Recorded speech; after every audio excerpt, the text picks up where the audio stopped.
आज हम बात करने वाले हैं एसएससी एमटीएस 2026 की स्लॉट बुकिंग प्रक्रिया पर। हमारे पास एक कैंडिडेट गाइड भी है। पोर्टल आज यानी 15 जनवरी 2026 से खुल रहा है और ये सिर्फ एक फॉर्म भरने जैसा नहीं है। बिल्कुल नहीं। असल में ये हजारों उम्मीदवारों के लिए पहली परीक्षा है जहां स्पीड और तैयारी ही सब कुछ तय करेगी। बिल्कुल सही कहा आपने। ये पहले आओ पहले पाओ वाला सिस्टम है, तो इसे एक रेस की तरह ही देखना चाहिए। हाँ, पसंदीदा शहर और शिफ्ट तो मिनटों में भर जाते हैं, तो ये सिर्फ एक लॉजिस्टिक स्टेप नहीं है। ये उम्मीदवारों की प्लानिंग का पहला टेस्ट है। तो फिर इस पहली परीक्षा में पास होने के लिए गाइड के हिसाब से क्या तैयारी रखनी होगी? लॉगिन बटन दबाने से पहले उनके हाथ में क्या-क्या होना चाहिए? देखिए, तैयारी ही कुंजी है। गाइड में 4 जरूरी चीजें बताई गई हैं। अच्छा। पहला, आपकी पंजीकरण संख्या। दूसरा, आपका पासवर्ड। तीसरा, आपका रजिस्टर्ड मोबाइल या ईमेल, क्योंकि उस पर ओटीपी आएगा। ठीक है। और चौथा, जो शायद सबसे जरूरी है, वो है पसंदीदा शहरों और तारीखों की एक पहले से बनी हुई लिस्ट। कम से कम 3 ऑप्शन तो रखने ही चाहिए। ये ये आखिरी वाला पॉइंट बहुत जरूरी है क्योंकि उस वक्त सोचने का समय नहीं होता। बिल्कुल नहीं होता। अगर पहला पसंदीदा शहर भर गया तो बिना सोचे समझे दूसरे पे क्लिक कर सकें। ये दिखाता है कि होमवर्क किया है। हाँ, और यही रणनीति आपको दूसरों से आगे रखती है। लेकिन जहाँ जीतने की रणनीति है, वहीं हारने के रास्ते भी हैं।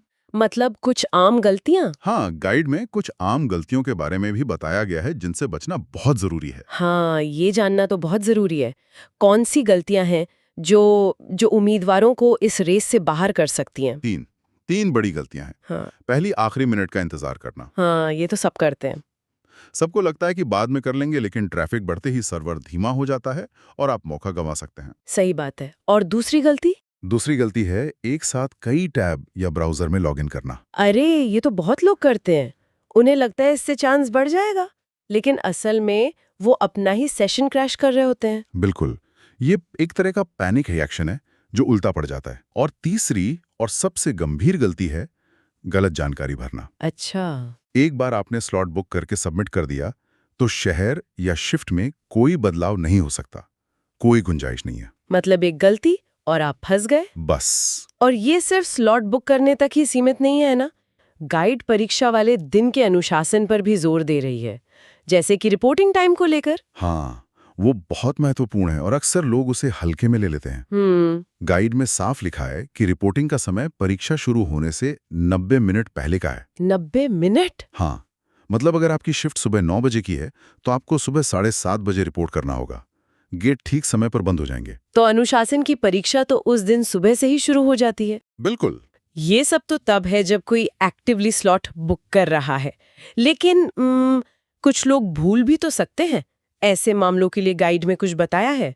हाँ, और ये जानना जरूरी है कि सिस्टम का डिफॉल्ट प्लान क्या है। अच्छा। अगर कोई उम्मीदवार स्लॉट बुक करना भूल जाता है, तो एसएससी अपनी तरफ से कोई भी बची हुई सीट उन्हें दे देगा। कोई भी? कोई भी।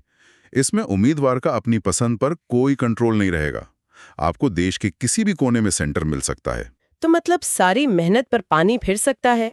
और एक और बात जो साफ करनी जरूरी है, ये बुकिंग सिर्फ स्लॉट की पुष्टि है, एडमिट कार्ड तो नहीं है ये। एकदम सही कहा। असली एडमिट कार्ड, जिसमें आपके परीक्षा केंद्र का पूरा पता होगा, वो तो परीक्षा से केवल 48 से 72 घंटे पहले ही डाउनलोड के लिए मिलेगा। ठीक है। ये बुकिंग सिर्फ शहर और शिफ्ट तय करने के लिए है। ठीक है, तो संक्षेप में कहें तो आज ही बुक करें, अपनी सारी जानकारी रेडी रखें, एक ही टैब का इस्तेमाल करें, सबमिट करने से पहले सब कुछ दोबारा जांच लें और रिपोर्टिंग टाइम को गंभीरता से लें। बिल्कुल। इस पूरी चर्चा के बाद मेरे मन में एक सवाल आता है। ये जो स्लॉट बुकिंग का प्रोसेस है, ये सिर्फ एक लॉजिस्टिक जरूरत नहीं है। ये उम्मीदवार की प्लानिंग और टाइम मैनेजमेंट की पहली परीक्षा है। और सोचने वाली बात यह है कि आपके द्वारा चुना गया परीक्षा केंद्र और समय असल परीक्षा के दिन आपके मानसिक प्रदर्शन को किस तरह प्रभावित कर सकता है। अच्छा, जैसे सुबह की शिफ्ट या दोपहर की? हाँ, घर के पास का सेंटर या दूर का। ये सिर्फ सुविधा का सवाल नहीं है, ये आपकी परफॉर्मेंस से भी जुड़ा है।